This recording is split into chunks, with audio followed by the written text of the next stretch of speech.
পাহাড়ে গেলেই আমি সবসময় ব্রেকফাস্টে আলুর পরোটা প্রেফার করি। ওরা এত নরম আলুর পরোটা বানায় যে দারুণ লাগে খেতে।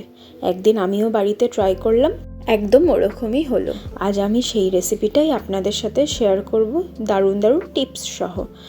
প্রথমে আমি একটা বাটিতে আলু খোসা সমেত সেদ্ধ করে নিয়ে নিলাম।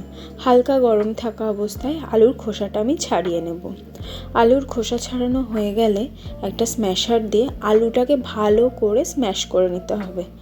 এখানে একটা টিপ আছে, আলুতে যেন কোনো দানা না থাকে। দানা থাকলে আলুর পরোটা ফুলবে না। এবার একটা কড়াইয়ে 1/2 টিস্পুন গোটা জিরে, একটা শুকনো লঙ্কা ভালো করে ভেজে গুঁড়িয়ে নেব। এবার আমি কড়াইতে দিয়ে দেব 2 টেবিল চামচ রিফাইন্ড অয়েল। তেল গরম হলে তাতে আমি দিয়ে দেব একটা বড় সাইজের কুচিয়ে নেওয়া পেঁয়াজ। পেঁয়াজটা গোল্ডেন করে ভেজে নেব। পেঁয়াজ ভাজা হয়ে গেলে তাতে দিয়ে দেব 1 থেকে 2 কোয়া রসুন, 1/2 ইঞ্চি আদা আর 2টো কাঁচা লঙ্কা বাটা। মশলাগুলো দিয়ে আমি সামান্য একটু জল দিয়ে মশলাগুলো ভালো করে কষিয়ে নেব।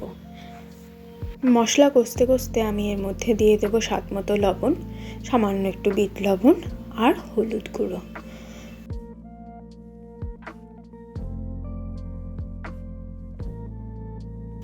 এই সমস্ত মশলা আমি ভালো করে কষিয়ে নিয়ে এতে দিয়ে দেব সেদ্ধ করে স্ম্যাশ করে রাখা আলুটাও ভালো করে মিশিয়ে নেব। আলুটা মেশাতে মেশাতে এর মধ্যে দিয়ে দেব 1/2 টিস্পুন চিনি। চিনিটাও আমি একটু মিশিয়ে নিয়ে এর মধ্যে দেব আমি যে ভাজা মশলাটা গুঁড়ো করে রেখেছিলাম সেই ভাজা মশলাটা। ভাজা মশলাটা দেওয়ার পরে আরও একবার মিশিয়ে দিয়ে দেবো সামান্য একটু গরম মশলার গুঁড়ো আর একটু চাট মশলা। তৈরি হয়ে গেল আমাদের আলুর পুর। এবার আমি অন্যদিকে একটা পাত্রে নিয়ে নেব 1 কাপ ময়দা আর 1 কাপ আটা।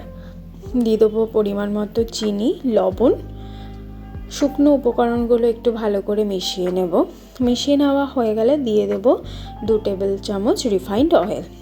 তেল, নুন, চিনি ভালো করে ময়দা আটার সাথে মিশিয়ে অল্প অল্প করে জল দিয়ে আমি ময়দাটা মেখে নেব।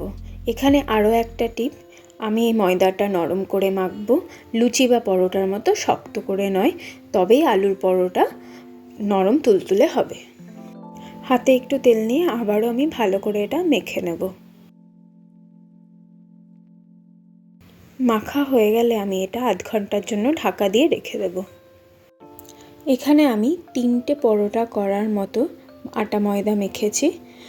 30 মিনিট পর ঢাকা খুলে ময়দাটা একটু মেখে নিয়ে ওর মধ্যে 3টে লেচি কেটে একটা লেচি নিয়ে সেটা ভালো করে হাতের তালুতে গোল করে বাটির শেপ করে পুর ভরে আবারও হাতের তালুতে ভালো করে গোল করে নেব।